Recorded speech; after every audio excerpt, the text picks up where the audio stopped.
what happens in your brain when you are subject to chronic stress, because we take it for granted. We think that we know all there is to know about what stress does to the body, but we really, there's a shortcoming and people don't think about what it does to your brain and your cognition and your emotions. I worked at Pfizer for a long time, and seeing sort of these psychological stressors at play in the workplace, seeing people who didn't have a sense of autonomy, or they were being micromanaged, seeing people where there wasn't trust within the team, or they didn't feel like they had a good social standing within the group, and the impact it had on their behavior, their performance. It was, to me, the animal research all over again, but being manifested in a different way.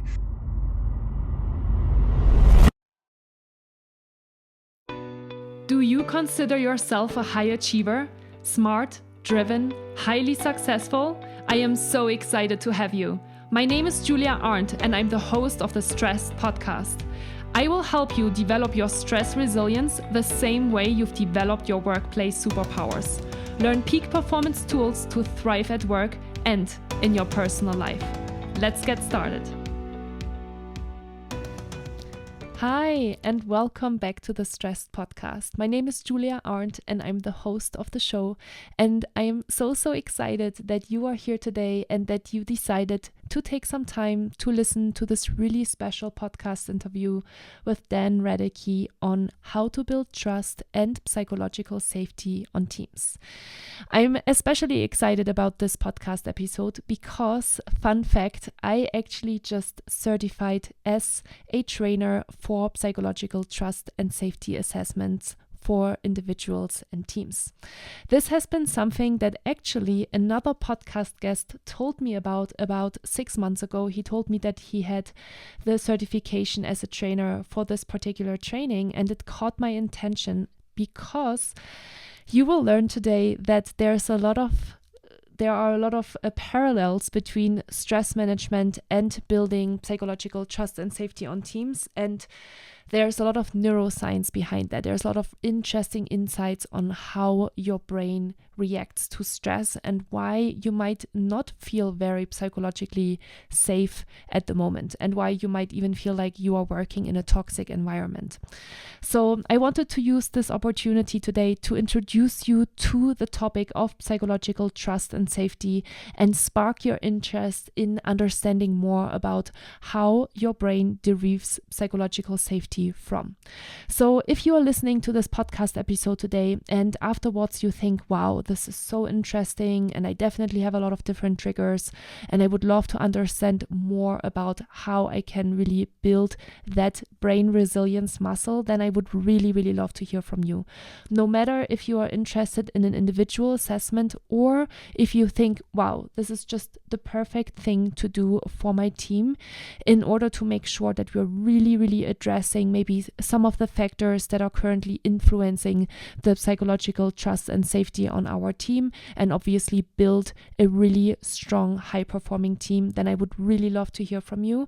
There's a couple of different ways on how you can reach out to me, of course, but the easiest is to just send me an email, julia@peakperformancemethod.com, and you will find obviously that email in the show notes as well if you haven't a pen and paper ready here.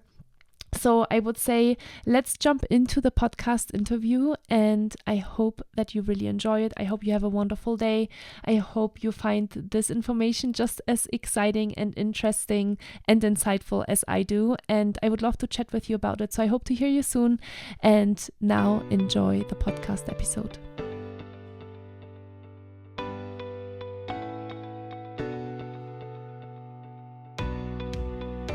Hi everyone, and welcome back to the Stressed Podcast. My name is Julia Arndt, and I'm super excited to welcome our next podcast guest to the show today, and it is Dan Radecki. Hey Dan, how are you today? Hi Julia, great, thanks for having me. Yeah, I'm so excited to have you today. Dan, before we start talking about toxic environments and psychological trust and safety, I'd love it if you could give us a short introduction about who you are. Sure. I am located in Southern California. I am a neuroscientist by training. And so I really focused on my PhD dissertation was the impact of stress on memory, learning and memory in the brain, and sort of the physiology of what happens in your brain when you are subject to chronic stress. Because we take it for granted. We think that we know all there is to know about what stress does to the body, but we really, there's a shortcoming, and people don't think about what it does to your brain and your cognition and your emotions. So I studied that for quite a while and got into pharmaceutical industries, biotech, of looking at novel therapies in psychiatry, in cognition for people suffering from some of these stress-related diseases. When I say stress-related diseases, I mean things we're finding out now, like Alzheimer's and Parkinson's and dementia. Over the lifetime, those are considered stress-related diseases. So I've worked in industry for well over 25 years. And so I have this idea of what it looks like to sort of lead large teams and large organizations, but to sort of do it with the brain in mind, and to use psychological safety as a key to performing high performing teams, which is what the industry is seeing now. So it's been really rewarding to be able to use this knowledge and help people in the industry, in drug development industry, but also in the external world of, like you're doing, trying to get people to understand the impact of stress and what to do about it. And the more and more you look at it these days, what the research is showing is that stress has its hand in a lot of diseases that we never even considered up until recently. Right. How many years ago did you write your dissertation on stress? This was 24 years ago.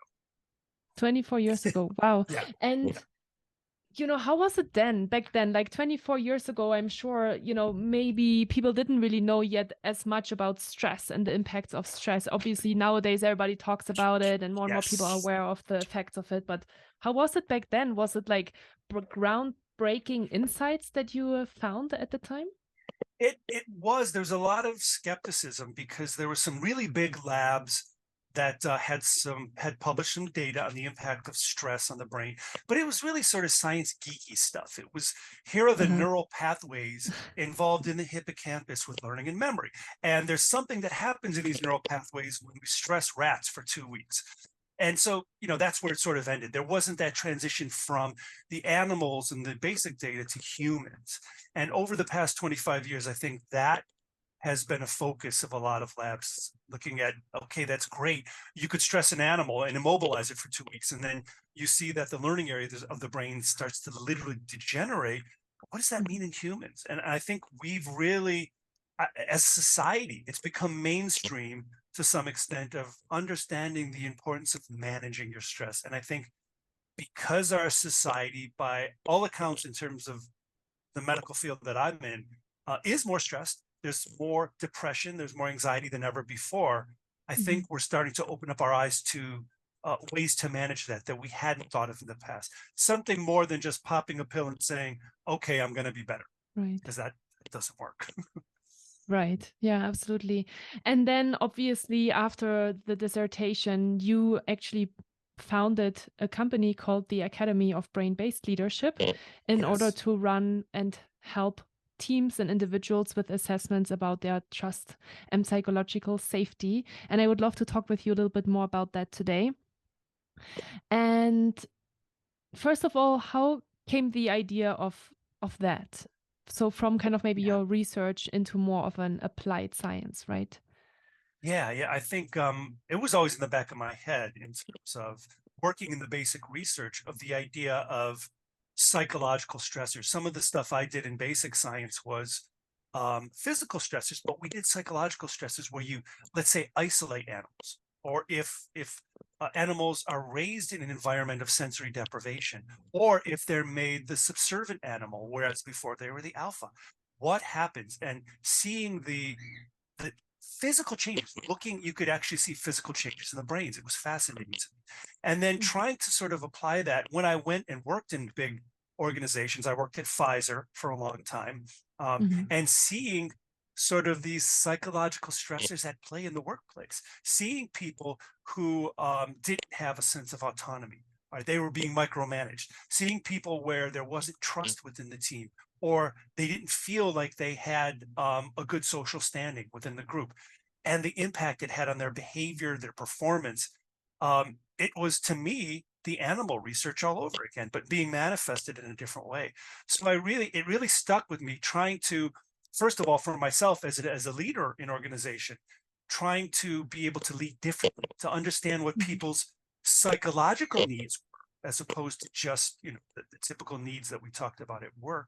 And then trying to start an organization that really focused on training people this, because to me, Julie, it was interesting. I worked at biotech companies and large organizations, and talking with C-suite leaders, the lack of understanding they had of some of these basic concepts about the brain and stress and what it could do. So I really wanted to get this out there to people and to organizations of this. There's a better way to lead. There's a better way to manage people if we just focus on the brain and stress and psychological safety. And that's really where I got involved with help starting the Academy of Brain-Based Leadership.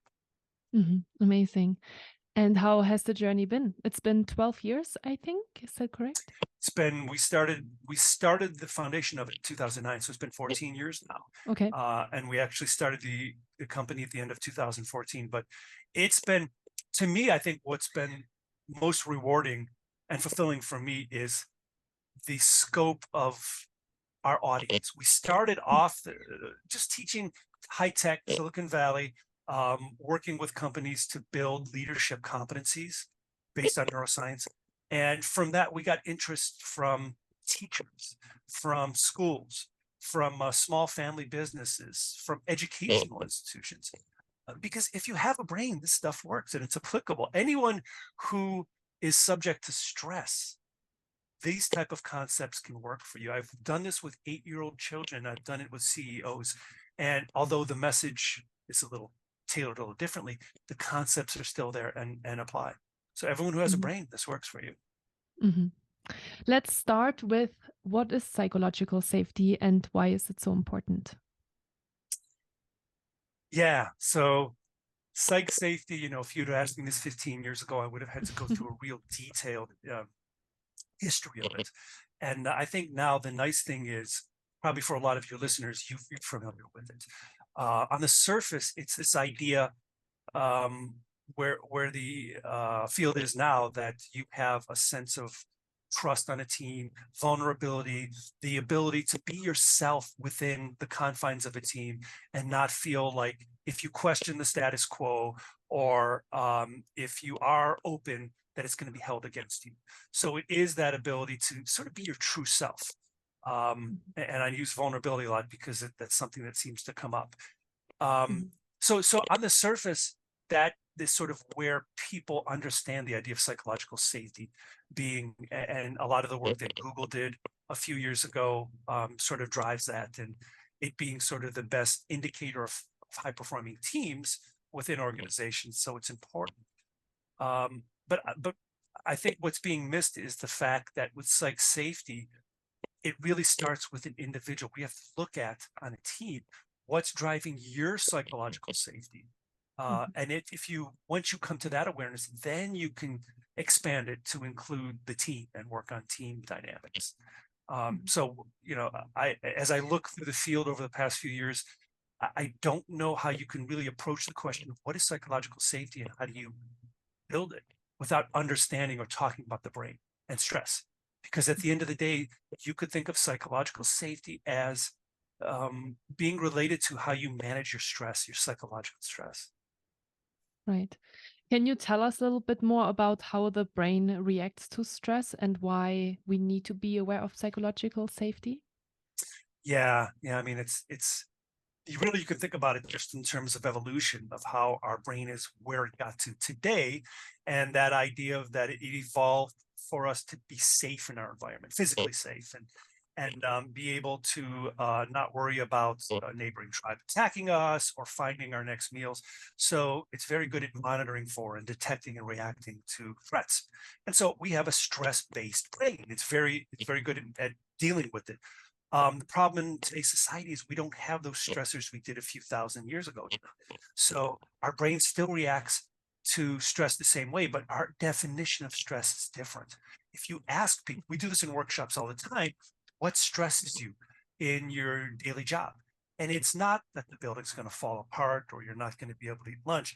It's that you're being micromanaged, or you're not getting the promotion that you thought you would, or you feel like there's a clique within your group and you're not part of that in-group.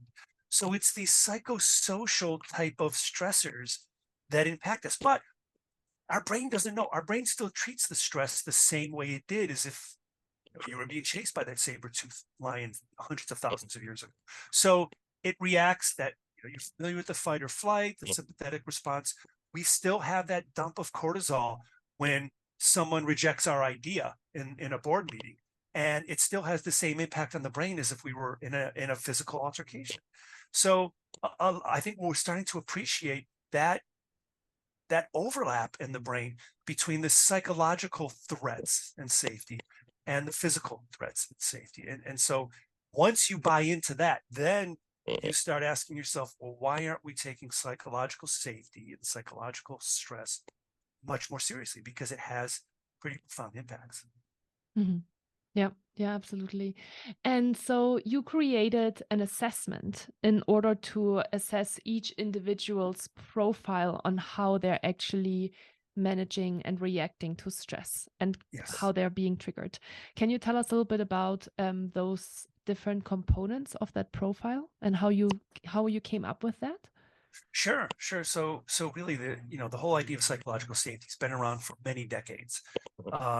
And only recently, when Amy Edmondson did some work with in the healthcare industry with nurses and physicians, did she sort of narrow down a definition that I mentioned to you earlier.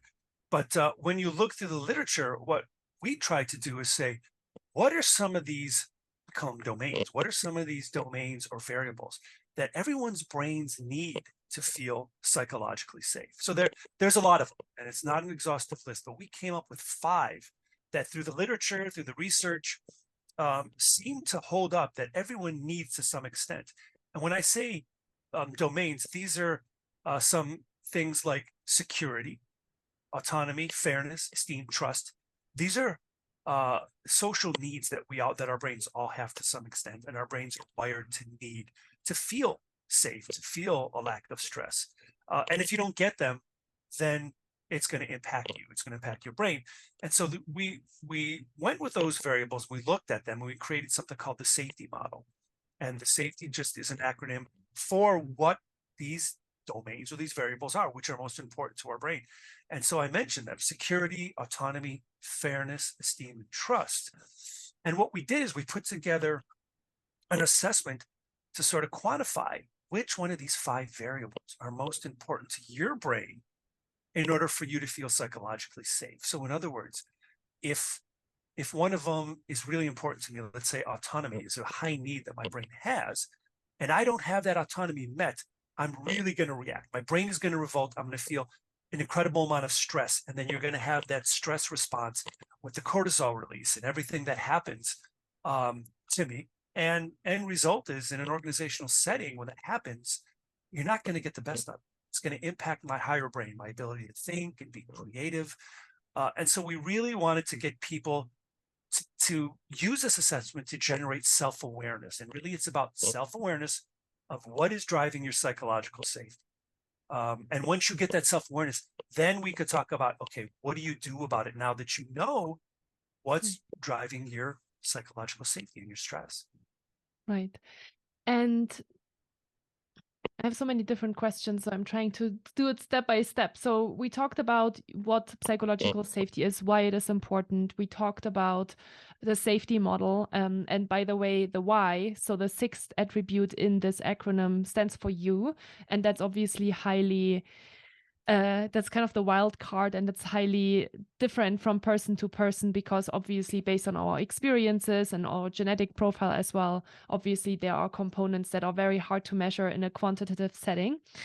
And so once so there's an assessment that you can take in order to have a better understanding of where you derive your psychological safety from, and to understand how you're being triggered in different settings. Maybe the next question then is, So once you have that information and you do this together with your team, Mhm. how can you start creating more psychological safety between each other or in a team setting? Yeah, that's where it really comes alive. When you have it in a team setting, and we do this in workshops many times with teams and organizations, what you get is this self-awareness. Now you think about this. When you have a self-awareness about what's triggering your stress, I'll use autonomy as an example. Um, you have some insights into your biases because this safety domain that I'm highest in, it's going to be the lens I see the world through because it's what I need to feel safe. So if I have a high need for autonomy, I'm going to see the world through a lens of, am I getting autonomy met? Am I in control? If not, if someone's not giving me control of the situation, then I think that they're intentionally trying to irritate me or they're trying to micromanage me. And I have this negative experience with them. When in reality, maybe that person has no idea I have this need for autonomy. And so I have this bias. This is where biases come from. So what we do when people get self-awareness, they're able to step back and be more objective about the lens they see the world through. All right. And I can understand, say, okay, I have a high need for autonomy.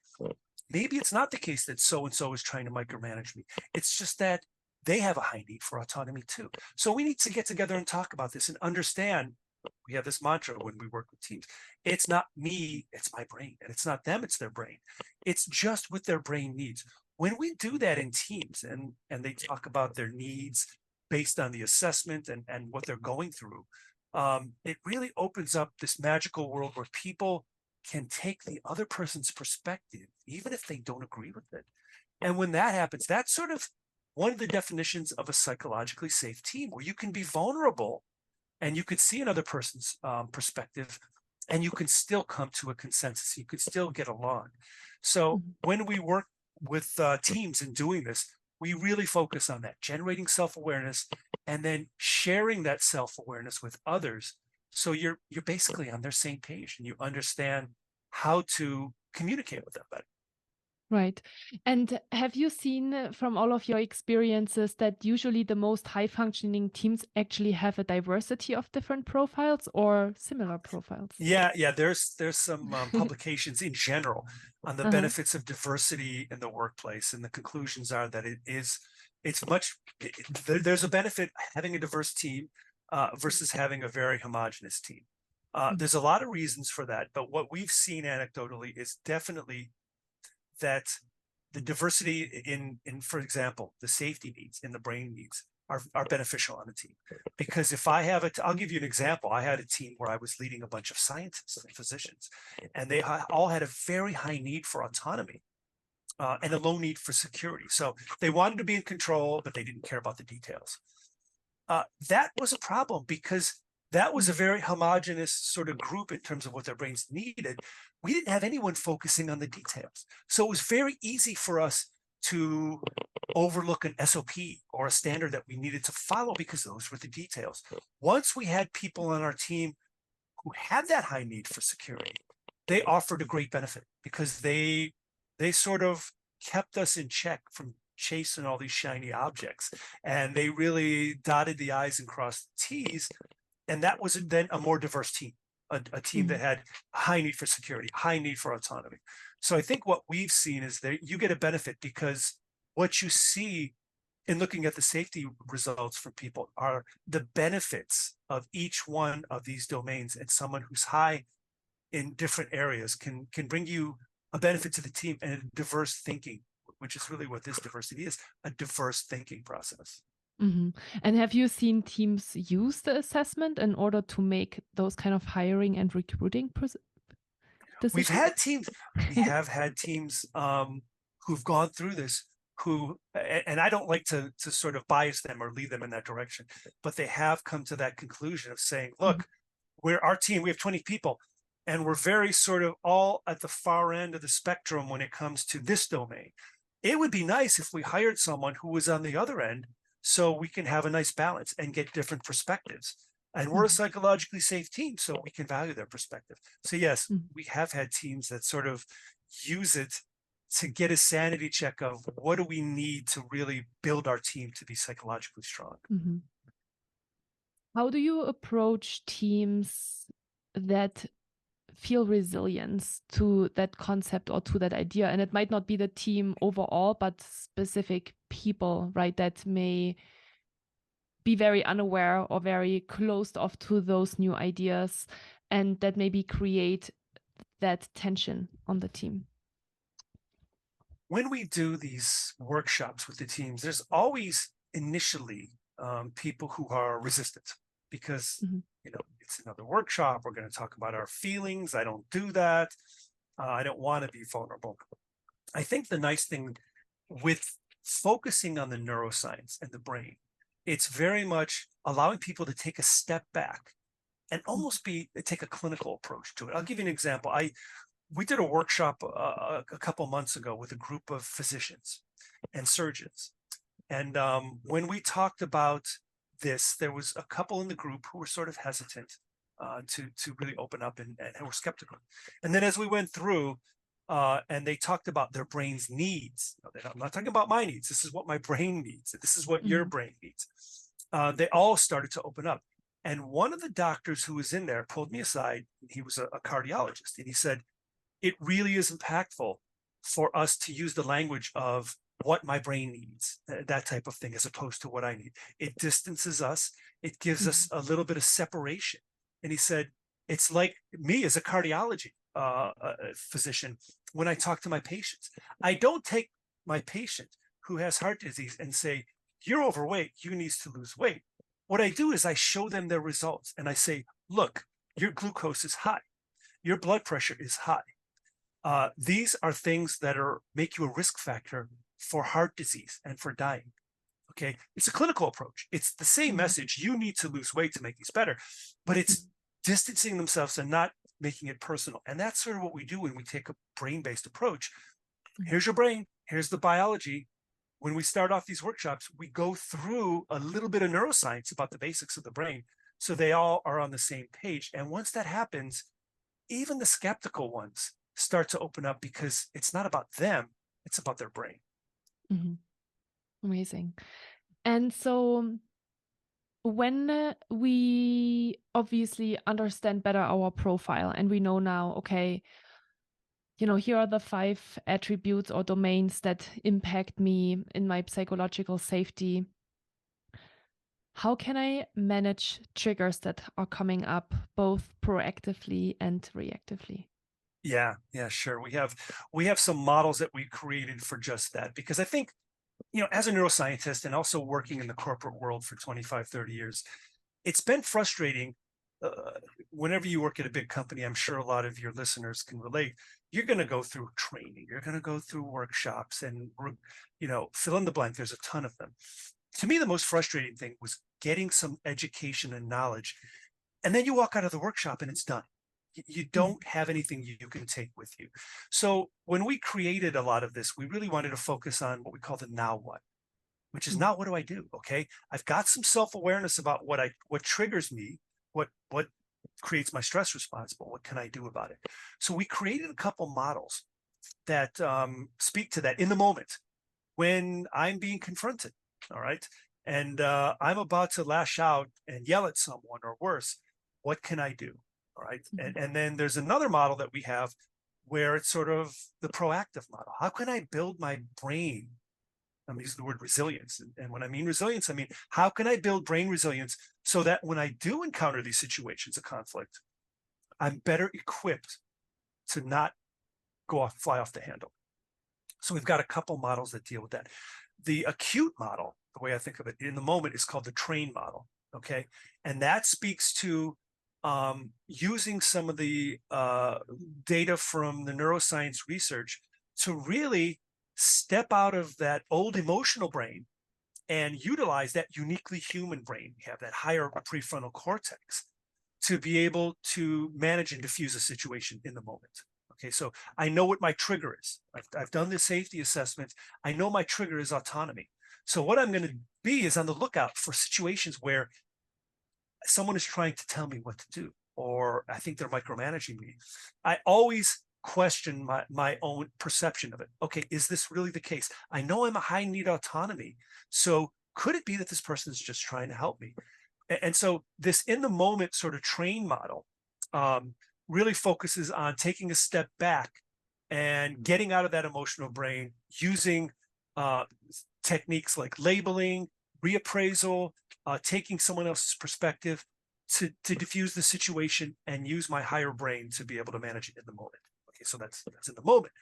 But what goes along with that is sort of the chronic intervention, which is the NETS model. And that speaks to what probably a lot of your listeners are familiar to, how you build resilience to stress, right? Some of the tried and research that's ongoing to see if these are tried and true techniques in terms of nutrition and exercise and mindfulness training and sleep. All these things combined together can build a better network in our brain to help us manage that old emotional brain. So we really focus in our educational offerings and our workshops on getting people to understand how you do that, how you build resilience over the long run for these stress-induced situations, and how you do it in the moment when you're confronted. Mm-hmm. Yeah, super cool. Yeah, and one of the biggest takeaways that I had going through the program and training was that emotional labeling, and that even just taking a millisecond to label the emotion that's coming up for you in the moment that you're being triggered helps you to move from your emotional brain into your logical brain, and that just kind of interrupts the process of feeling stressed. And I thought, wow, it's really so helpful to understand these little nuances of how the brain reacts in order to also apply it more regularly and be like, this actually really helps because it brings my brain into more logic than to stay in that emotional state. Well, it's interesting because we've been doing this for a long time. Just what you mentioned, people, once they know the why it works, sometimes it helps a lot. You know, Western society, we're very skeptical.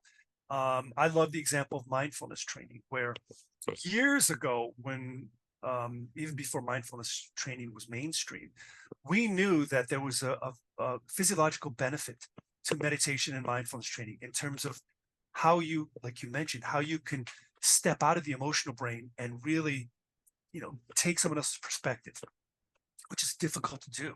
And mindfulness training can help with that. Years ago, when we talked about mindfulness training to organizations, they were hesitant because it was this soft, squishy science and it was emotions. But when you show them then the brain's research around it and how it changed the neural networks and the connectivities, they were all in, because now they had the why. They understood why it works. So I think that's why, to me, the neuroscience is very beneficial, because you can simply explain to people, here's why, you know, some of these techniques work. Here's why you need sleep. It's not because it's a nice to have. It's because it's the part of your life where your brain makes sense of everything. And if you don't have it, you're not going to be at your best. So I think that's where the neuroscience comes in, and people love talking about it as well. Totally. Yeah.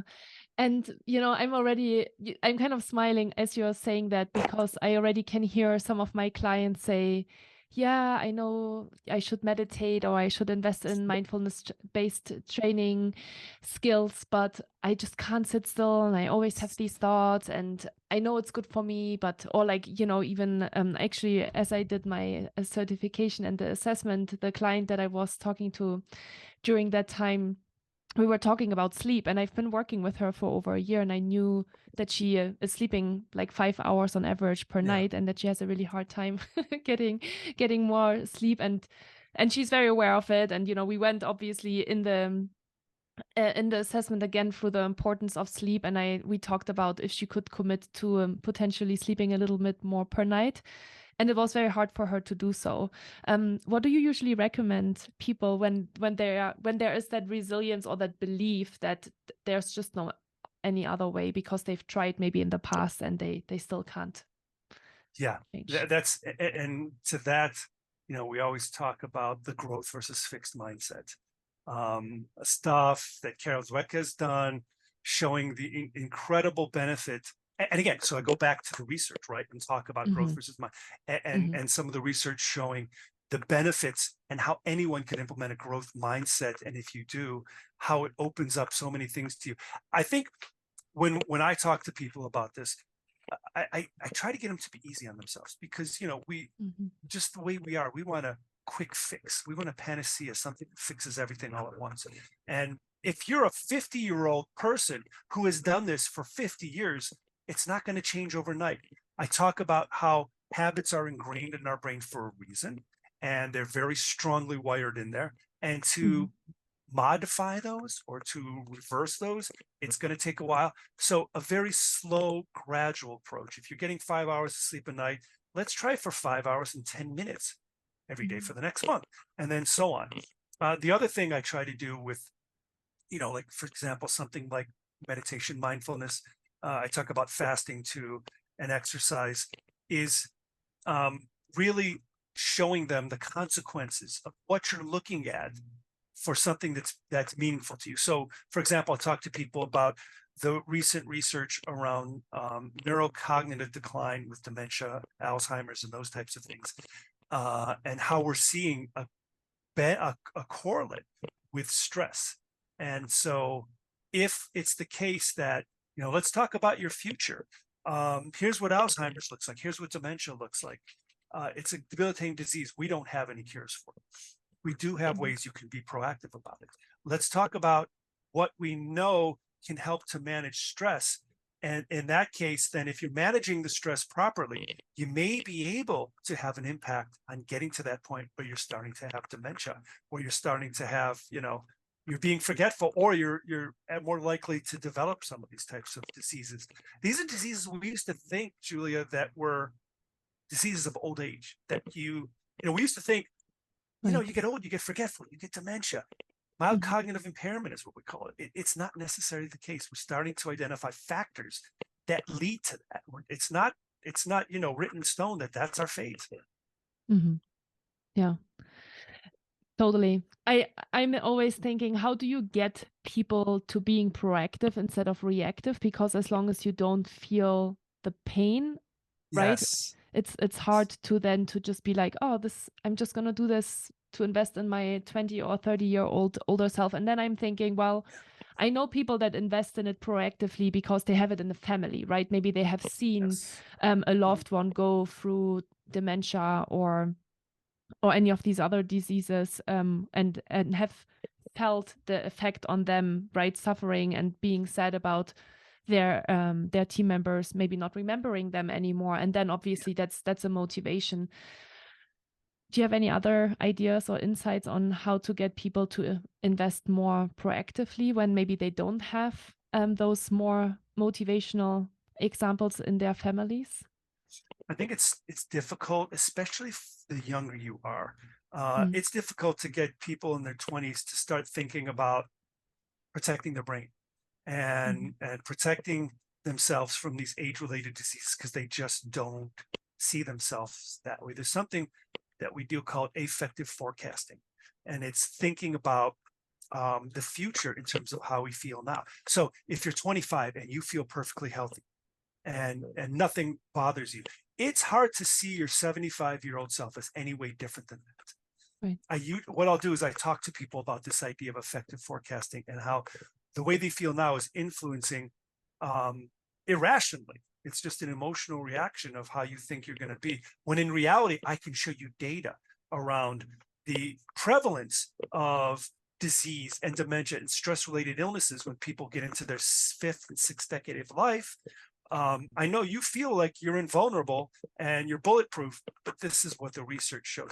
So I always try to use sort of a data-driven approach, because for me, otherwise, you're at the mercy of people saying, I'm good now. Why should I change? Why fix something that's not broken? Right, totally. And, one interesting thing that I'm thinking about is that millennials and, is it the Gen Z generation, I think, that, they are becoming more aware of the importance of mental health and stress management because, they grow up with screens and they grow up with being on social media. Have you trained actually also, you mentioned kids earlier, but what has your experience been over the last few years and kind of the trending towards the younger generation as well? I think what's been interesting, COVID has been sort of a big petri dish for 3 years, because what we've seen I work in the field of research for mental health as well. And what Mhm. we saw was just a huge spike in the incidence of childhood depression and anxiety during COVID and now getting out of COVID for many reasons. And so I think more than ever, you're going to see, unfortunately, younger and younger generations wanting to have a leg up on how to manage all of this. It's unfortunate that we got to that point, but the Mhm. in the United States, at least, the recommendations now, if you're a pediatrician, is to start screening kids for depression before they're 10 years old. Wow. And that says volumes, right? It says where we're at in a society. So if that's the case, I think these kids are going to grow up with, at least, if it's not an understanding, an appreciation of how important it is to manage your brain and manage your stress. And their parents are starting to take it seriously. That's what I'm starting to see. So younger Mhm. and younger wanting to get a handle on this. Mhm. It's unfortunate. It's the world we live in, but it's cyberbullying. It's social media and seeing that everyone's world on Instagram is so wonderful. Why isn't Right. mine? Why am I the loser? And that's how they feel. Mhm. Yeah. And another trend that I've been seeing, and something that I shared with you, I think a few weeks ago, was that I had more and more clients coming to me with ADHD. It's been really interesting because I've not advertised, that I'm working with with people with ADHD or something like that. But literally, I'd say in the last 6 months, I've had 4 or 5 people from nothing at all, never really talked about ADHD with clients before, to people coming to me saying, I've either been tested for Yeah. ADHD and been confirmed, or I'm just in the process of taking the test. Do you like, how does ADHD impact the brain, and how can that kind of knowledge about psychological trust and safety help us maybe to manage that as well? Yeah, it's interesting. We get the same thing too, where we have Mm. a lot of more and more. And I think maybe because people are becoming more educated and aware about Mhm. something like ADHD or anxiety or depression, Mhm. but questions about people who are on the spectrum. Mhm. And this whole term that has been coined not long ago, neurodiversity, Mhm. okay, Mhm. of we all have different types of ways that we see the world and we interact with the world, and we have to be aware of that as a leader or as a team member. But for something like ADHD specifically, and the increased prevalence of it, I think there's a lot of reasons for it. One of which the research suggests is that we live in such at least in the workplace, a chaotic world where we have phones in our hand all the time, and we have to Mhm. be on, we have to be checking, we have to be available. And it has also led to, the multitasking, obviously, that becomes almost mandatory. I even know Right. companies when they hire, one of the questions is, can you multitask?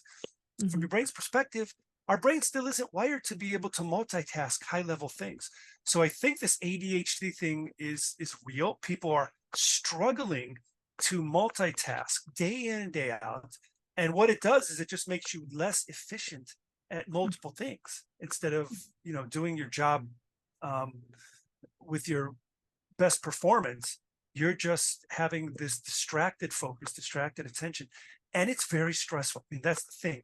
It's very stressful when you're trying to focus on more than one thing at a high level, and you're splitting the attention resources in your higher brain.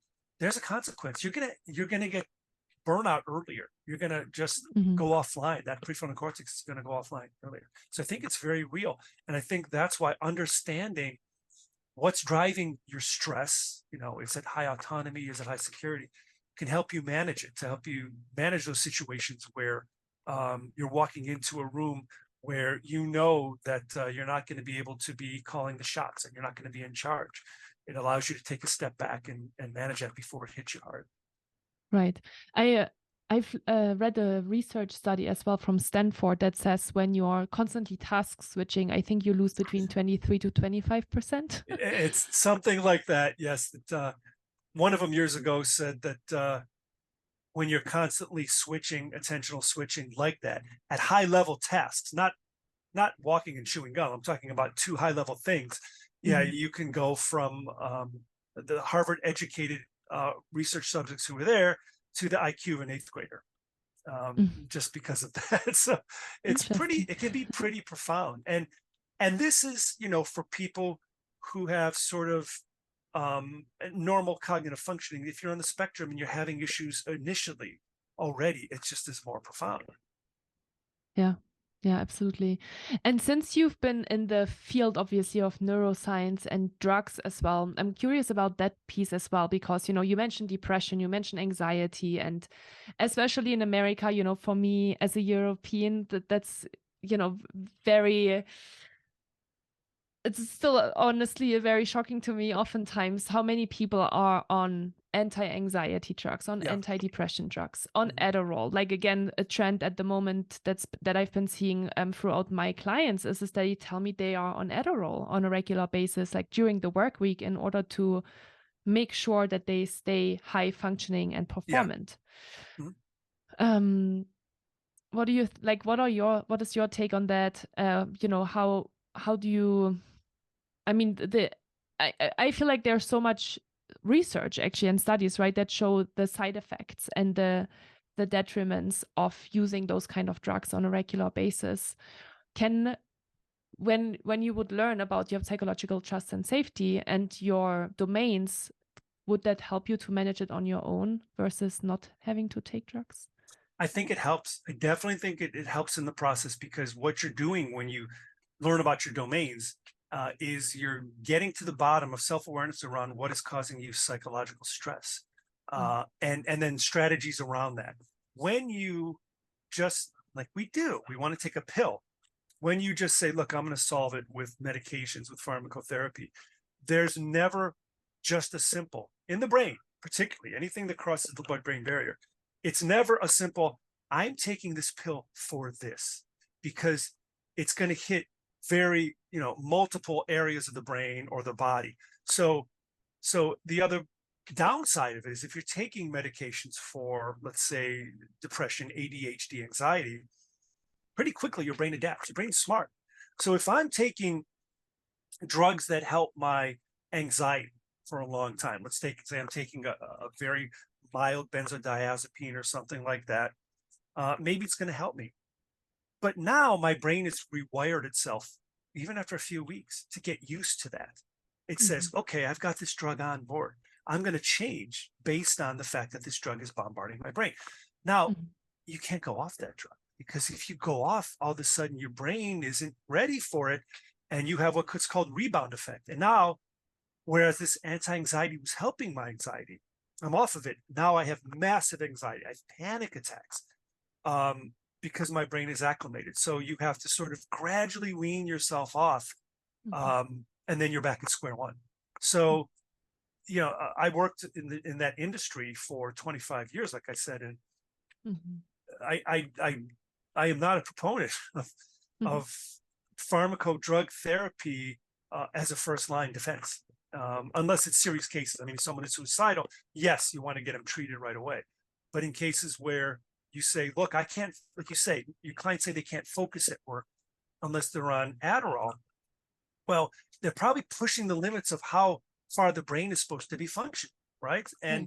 And then so you have to take a step back and think, what's wrong with this? My brain can't cope with the volume of work. Instead of trying to up my brain artificially, I need to modify the volume of work. And I think Right. that's hard for people to do, because we don't have those conversations with Mhm. our managers, right? Mhm. Well, and sometimes also with our doctors, no?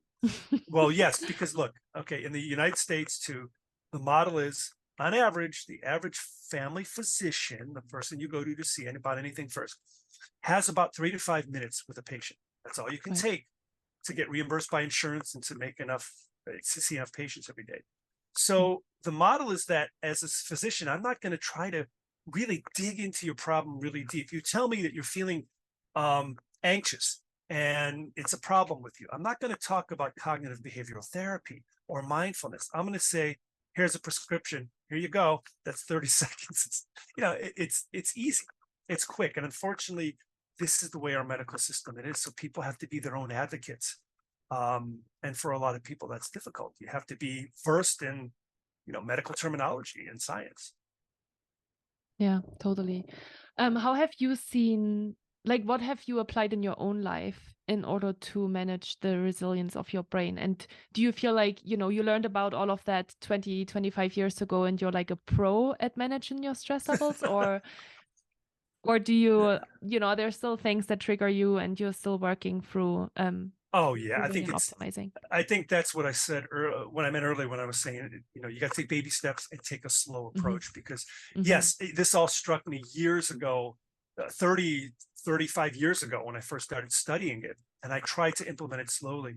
But it's definitely a process, and it's not perfect. You're going to get triggered. I think the best Mm-hmm. we can do is minimize the probability that we lose it, that we just use our emotional brain to totally drive our response. Mm-hmm. Years ago, I realized as an athlete how much exercise helped. And I didn't know it at the time. And that's what I did my dissertation on. But as I did the research, there seems to be this chemical in the brain that's released when you exercise. And it's that chemical that helps strengthen neural connections and clean your brain out. And now we're finding a tremendous amount about this chemical called BDNF, brain-derived neurotrophic factor, that is released when we exercise, that's released when we do mindfulness training, that may slow or halt the progression of dementia and Alzheimer's disease. So that was really one that I've maintained. And diet, vegetarianism, intermittent fasting, the mindfulness training. Over the years, I've experimented with these and stuck with these because to me, the research was pretty solid. Mm-hmm. Did you read a book during your time as a student that changed your life? That you feel like you've been going back to over and over again because you just found it so powerful? There's a few, there were a lot of books that I focused on in doing my research and in putting together my ideas. There was one that I think is just fascinating. That was from a while ago. I think I'm trying to think when it was written. But it's anyway, it's called Why Zebras Don't Get Ulcers. And it's Oh, a can book you by say that Bob. again? I kind of lost it. I'm sorry. Lost you for a It's second. called Why Zebras Don't Get Ulcers. Oh, yes, yes, Okay. yes. I've heard And about it. Yeah. Bob Sapolsky is a primatologist, and he's sort of one of the godfathers of stress in the brain. And he talks about, if zebras are constantly out there in the Serengeti in the wilderness with a thread around every corner, why don't they get ulcers? Why do humans get ulcers? And so it really is this idea of how stress affects your sleep, the idea of addiction, anxiety, all these types of things. So I love that book. One that I'm reading now that I really like, a Stanford researcher who's actually an oncologist who studied cancer. It's called Outlive the Art and Science, Outlive the Science and Art of Longevity. And it really is what you're talking about. What does the research say on how to be proactive in living not just a long life, but a long life where you have quality, where you're 90 years old, 95 years old, and you're walking and you're not, you're not bedridden and immobile. Just taking, again, the research and putting it, distilling it into something that's easy for everyone to understand. Yeah.